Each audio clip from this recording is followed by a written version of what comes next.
Hi, Deborah. Welcome to the Integrative Health Coach Success Podcast. Thank you so much for having me. I'm so honored to be here. Yes, I'm really excited for our conversation. I think it's one that's going to be valuable for a lot of certainly new coaches, but I think a great reminder for more seasoned coaches as well. So I'm excited for our conversation. If you would you share a little bit with our listeners about what you're currently doing with your IHP certification? And then we'll talk a little bit about maybe how you got there or what you were doing beforehand. Yes, perfect. So I started IHP. Actually, I don't even remember when. It's been several years. I finished level 1 more than a year ago. And since then, my history as a massage therapist, craniosacral therapist, I've been doing that for over 20 years, but my body didn't love it anymore. And so I needed to shift into something different. And I've always been interested in health and wellness and all the things that go along with this. And I've been watching Dr. Cabral for a long, long time and really wanted to do IHP. So finally started it. So I've kind of done a slow shift out of doing body work, moving into health coaching. And I haven't fully started one-on-one yet. Mostly what I've been doing, because my specialty, my focus is nervous system regulation. And so I've actually created a course that is my kind of foundational piece for people to get started, especially specifically learning how to feel safe in their body. So that course is kind of the first thing. I launched that last fall. And then I'm doing a group experience that's actually starting next week. And then starting in May, I'm actually going to start a membership. And that's going to be using a lot of de-stress protocol, but catered to nervous system regulation, because there's so many pieces that a lot of people miss. They're focused on breathing, which is great, but you also got to address toxicity. You also need to address, the digestive system and what's happening there, nutritional deficiencies. Like there's a lot that we get through IHP that is going to make a huge difference with nervous system regulation. So that's kind of what I'm doing right now with it. And then eventually I'm still finishing up level 2. And then once I do that, I want to start seeing one-on-one clients. That's great. Yes. But I think it's a good reminder too, that we don't have to be seeing one-on-one clients even to have a successful practice, right? For a lot of people, those big group type of memberships or courses can be a lot of a way to get this message out there, get lots of people support. And you don't have to be an IHP2 to, get started with some of that. So it's a good reminder that it doesn't have to be all or nothing before you get started, right? The message can be shared far before that. Absolutely. Even, there's so many different ways that you can share this information. And I think that's just so great. Yes. Yeah. So have you found it beneficial in integrating it with your bodywork clients? I know, there was probably times where maybe that you can think back to, or at least now knowing what I know, when I was a personal trainer, I think back to certain clients and I'm like, oh my gosh, I wish I had all of this information then, because I know I know all the things that was probably going on, right? There's one individual that I remember just had massive amounts of toxicity. He was overweight, right? But then I think of another woman and she was in perimenopause. I'm like, okay, well, that's of course why she couldn't lose weight. But my scope was so much smaller then when I was first starting out with personal training. And I wish I had all this information then. But did you find that it was beneficial to, bring into some of the bodywork stuff? Absolutely. In fact, I have a client who's one of my kind of guinea pig one-on-one clients that I'm working with right now. And I've been seeing her for over 15 years, doing craniosacral and massage. And as I've been working with her, one of the things that she was really struggling with was losing weight. And part of that was her stress was so intense, but she was also incredibly high in her toxicity levels. And so we did a big 5 lab, went through everything, and now we're working her through the CBO protocol. And she, even after just the 21-day detox, which is what we started with, she lost 17 pounds. She lost the majority of the weight that she wanted to lose, that she couldn't. She tried all the things and did all the things, but just that was enough for her to get her started down that road. So I definitely am so thankful to have these extra tools to be able to help people in such a more expansive way. Yes. Yeah, that's amazing. So for a majority of your career before this, you were doing craniosacral work. Is that true? Yeah. Yes, massage and craniosacral. Yeah, I've been since I graduated in 2003. So basically fresh out of high school, I went into massage school and kind of did that forever afterwards. But it was actually an injury. I herniated a disc in my neck in the fall of 2021. And that was really when I went, my body does not like this anymore. I was actually out of work for about 6 months. And then that's when I decided to get into IHP, because I knew I needed a career shift. I wanted to stay in the world of healing and wellness and all those things. And again, I'd been following Dr. Gerbal for such a long time that I was like, this is it. This is the time to do this. And I'm so glad that I did. Yeah. And one of those, potentially happened for you instead of to you, right? We can kind of like, those events are like, oh my gosh, I can't believe something's got me down. But sometimes it's just a gentle redirection for, the place that you should be going. Absolutely. And what's amazing, this just occurred to me the other day, and I actually made a reel about it, of working with body work. Like, I can only help so many people, but doing this work now, I mean, I could potentially help thousands of people. Like, that's amazing to think about. Yes. Yeah. Because your in-person skill can only, expand so far, for sure.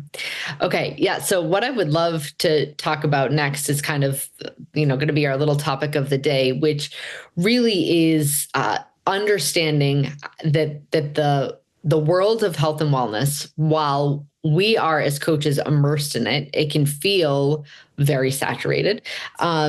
But your belief, and I believe we share the same belief, is that it is not. So I want you to talk a little bit to me about really like your belief around that, and what you've seen within your own personal growth and mindset and shifts, and how that has kind of transpired things for you. Yes, absolutely. And I think honestly, this is a topic you can get into with any career path that anyone is on, because we tend to, especially when we're starting something new, we tend to compare ourselves to other people who are, at the mastery level of whatever it is that we're pursuing, while we're just beginning. And as long as we're doing that comparison to other people, we're stuck in that I'm not there yet, thinking that I'm never going to be good enough. I'm never going to know enough. And I think it's funny, I was just talking to someone yesterday who's just starting as a health coach as well. And she was like, well, I feel like I need a little more schooling. I feel like I'm going to take one more certification. I want to take one more. And I talk to so many people who get stuck in that mindset of, I don't know enough. I don't know enough to get started. But when you actually look at, especially with IHP, we absolutely know enough to get started. And like you said, when all the people you follow are talking about all the topics that you want to talk about, it feels like, well, what can I add? What could I possibly add to the conversation? What's the point of me even trying? When the reality is, your unique voice matters. It matters a lot, because you could, so like for me, focusing on nervous system regulation. So when I first got started and decided that this is what I wanted to focus on, and a lot of the reasons why I did was because this was my issue. It wasn't until, I had digestive issues my whole life. I had like all these different hormonal problems, like all these different things, thyroid. And it wasn't until I actually learned how to regulate my nervous system that those things started to resolve. That for me was the core issue, which then became my passion. Like, okay, other people need to know this. Other people need to know how to do this, and like what tools actually work and what's the process. And it's kind of a hot topic right now, at least maybe in our sphere and online. Again, to me, it feels like that's what everybody's talking about, because that's who I'm following. That's all the people that I'm following.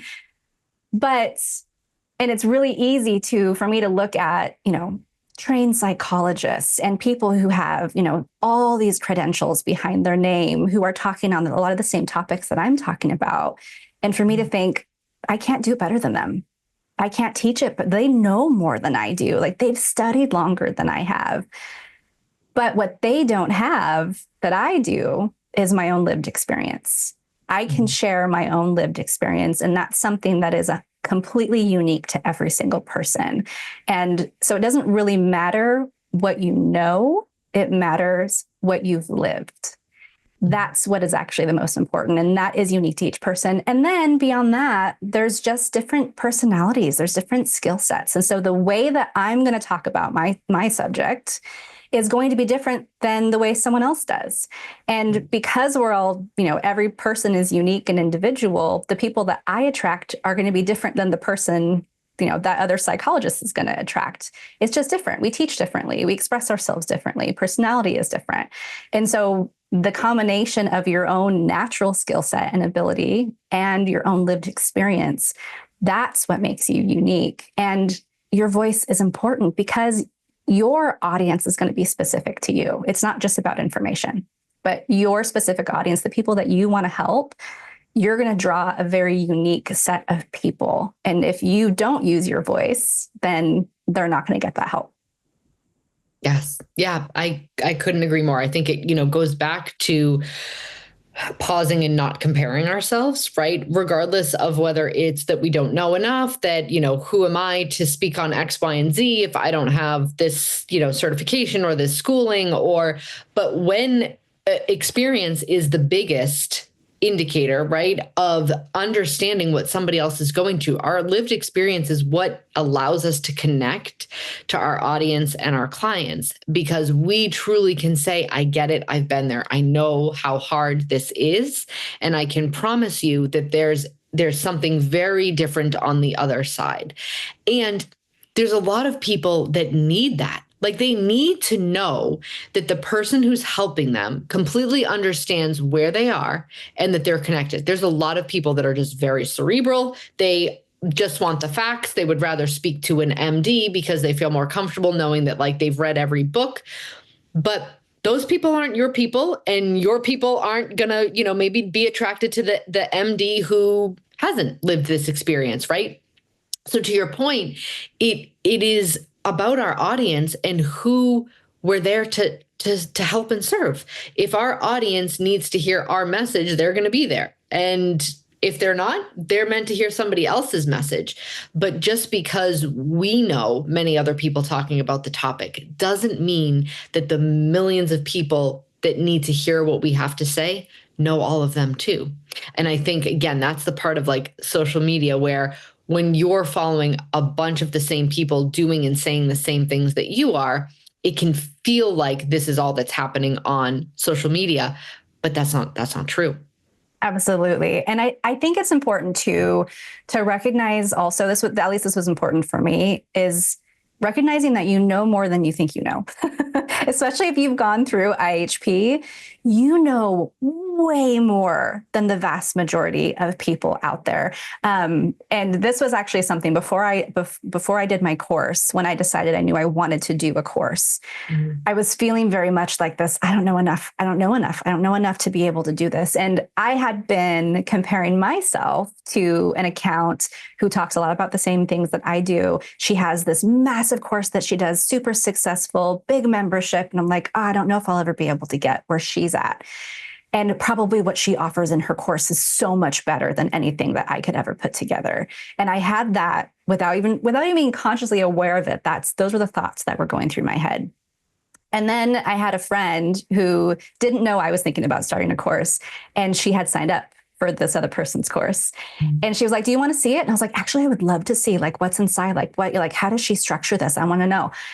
And when I saw it, it was like, oh, these are all the same things I teach. Like, there's nothing special. Like, what she's teaching is fantastic, but it really is the exact same thing that I know and want to teach. It's just the simple things, because we think it needs to be this big, like crazy new thing, but it really comes down to the fundamentals anyway that most people need help with and they struggle with. And most people don't know those things.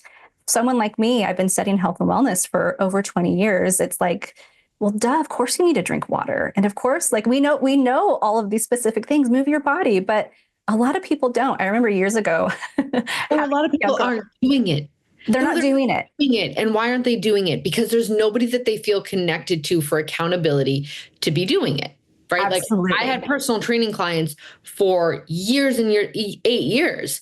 They knew how to exercise. Like, at that point, they knew how to do a proper squat. They knew how to do a proper lunge. They knew how to do all the things. They kept coming back to me year after year because they needed the accountability. They liked the relationship. The relationship was motivating. The accountability was motivating. And we are human beings that are motivated by connection, accountability, and community. And that's why people need and come to certain figures, right, for support. It's because of it's human nature.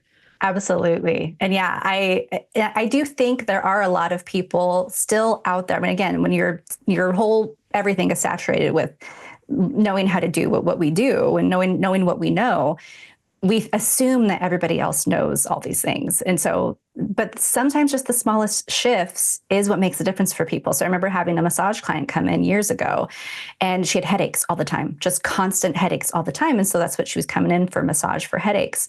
And as I'm talking to her, I asked her, how much water do you drink every day? And she was like, oh, I barely drink water. And I was like, oh, well, what do you drink instead? If you're not drinking water, do you drink other things? She's like, oh yeah, I have a Diet Coke, probably like 4 or 5 a day.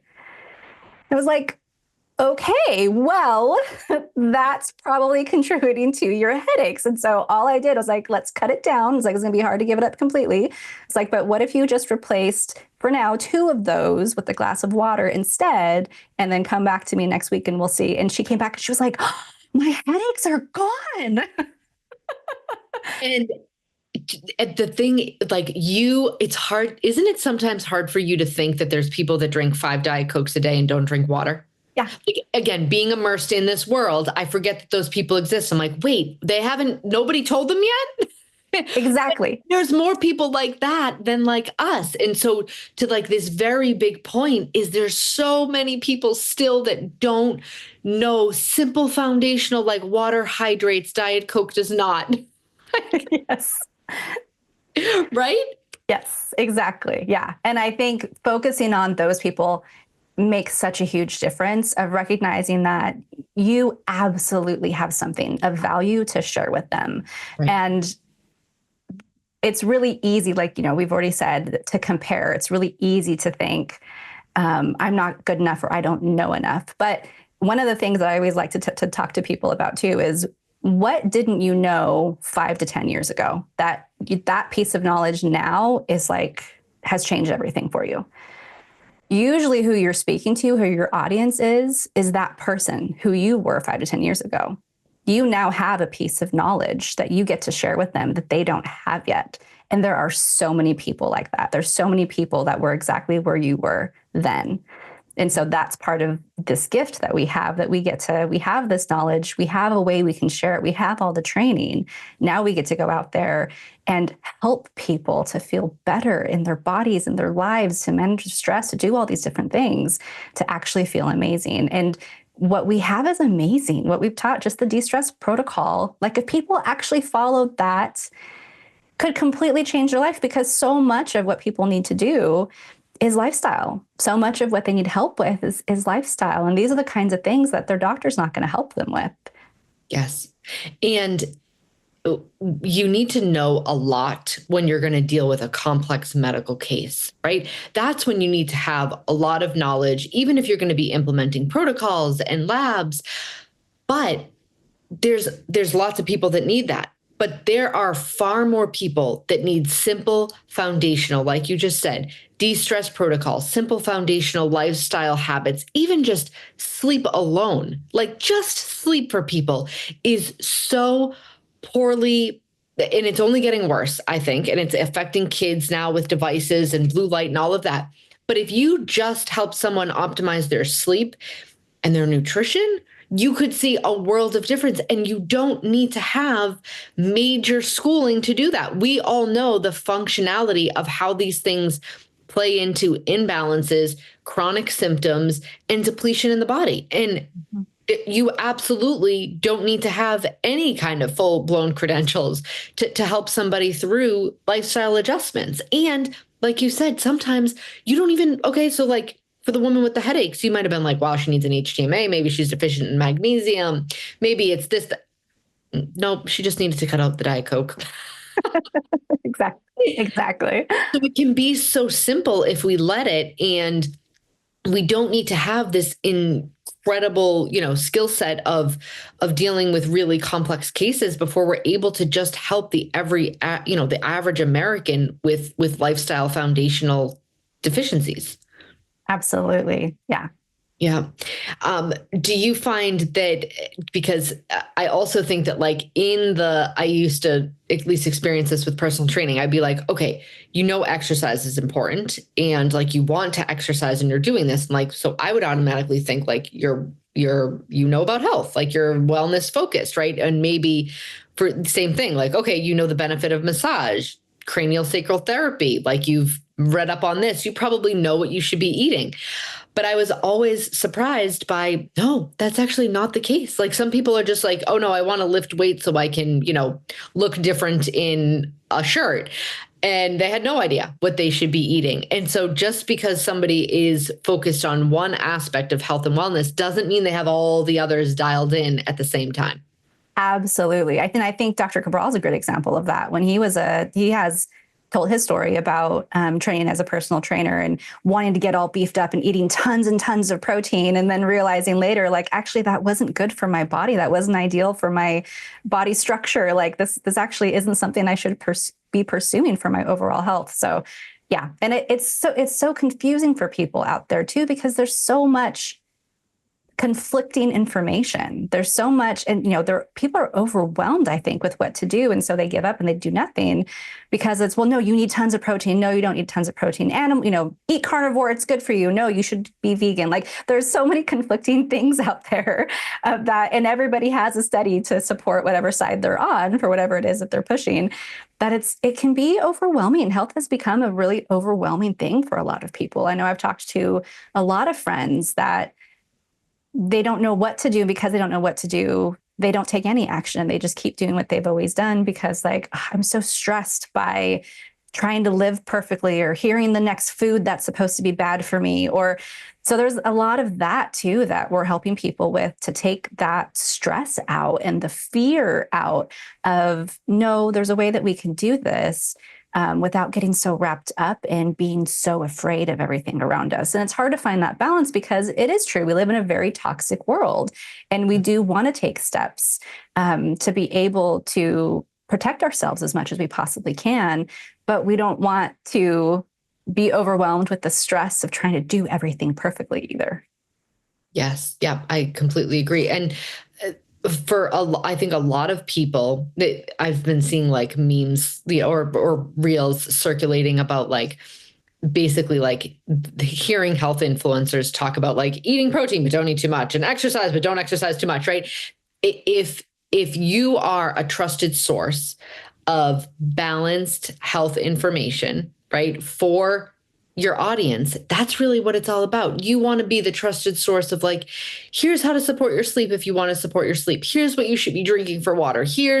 And not becoming, I think, with like the fads and thinking that you have to be more than someone else, you get away from the foundations. And if we try to set ourselves apart in this like extreme way, now you could be offering more overwhelming information for people, right? That they're not necessarily ready to hear, because I think that the foundations really are the main source of where so many people can experience symptom relief. It's where it all lies. If you're eating properly, if you're hydrating, if you're moving, if you're sleeping well, if you have good relationships, if your stress is low, it's really hard for full-blown disease to manifest, or for lots of, inflammatory type symptoms to occur.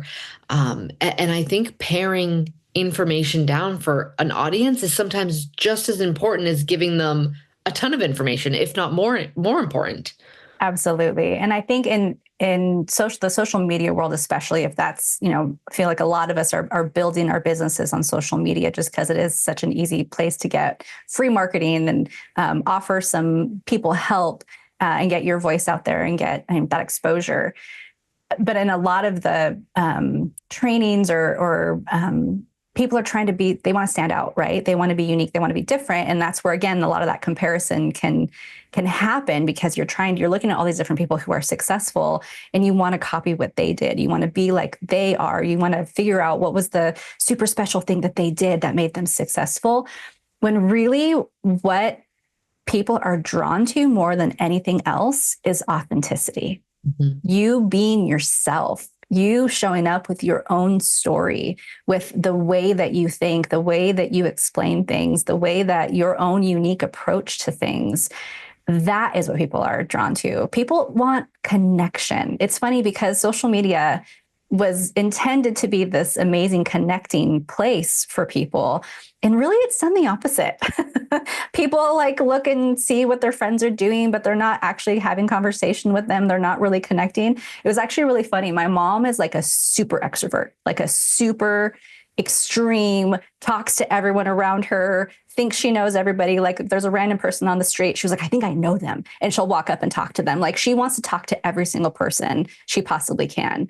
And when she wanted to get an Instagram account, she was like, I don't know that I want to. And then she's like, I was asking her, do you want to follow this person? No, I don't think so. And like, do you want to follow this person? I don't know. I don't want to talk to them that much. And I remember being so baffled by that of like, you are the most extreme extrovert I've ever known. Why do you want to keep your account so small? And then it finally hit me because this isn't real connection. Right. She doesn't care about seeing their pictures. Like, I want to talk to them about it. She's like, what's the point of me seeing what they're doing if I can't talk to them about it? And that was like a huge light bulb moment for me of like, oh my goodness, we're viewing how we're using this totally wrong. But the reality is people, as much as, we love social media and we can easily get addicted to social media, really what we want is connection. And you won't be connected to someone who is inauthentic, who is showing up in a way that isn't them. And it's one of those things where it's so hard to pinpoint what makes the difference, but you can tell. You can tell when someone's like, you can feel it. Like it's not something that you can teach. It's not something that you can say, okay, so what you're going to do is you're going to say it just like this and you're going to talk just like this. It's like, no, you can't teach someone how to be authentic. It's just you showing up like you're talking to your best friend.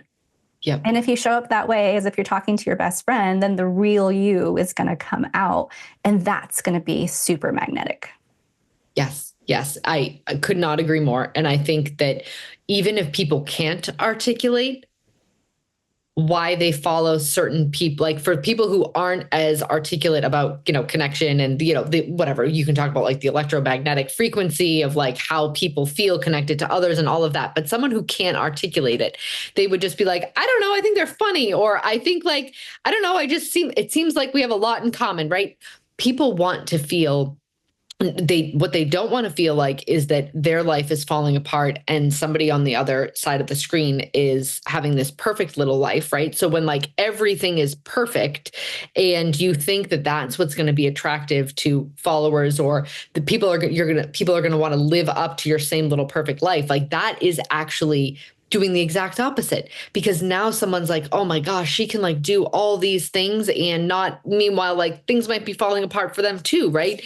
So when you say like all people want is authenticity and connection, I could not agree more, because I think even in real life, social media aside, there's so much to compare ourselves to these days, right? If you're a parent, parenting kids is just comparison city. There's like too many things, too many sports, too many, like you can be too many things now, right? And it's like, is your kid doing this? It's constant comparison, right? And so being able to just show up as yourself, show up as authentically you, takes the pressure of really anything else off, because now you don't have to learn anything. You're already you. So if you just become you, now there's no pressure to be, learn, or do anything else. And it all of a sudden doesn't feel like a big, serious job. I used to love, it's more a time issue now, but I loved making reels because I was like, oh my God, this is like my silly personality that I never get to use. I'm used to like being drill sergeant mom.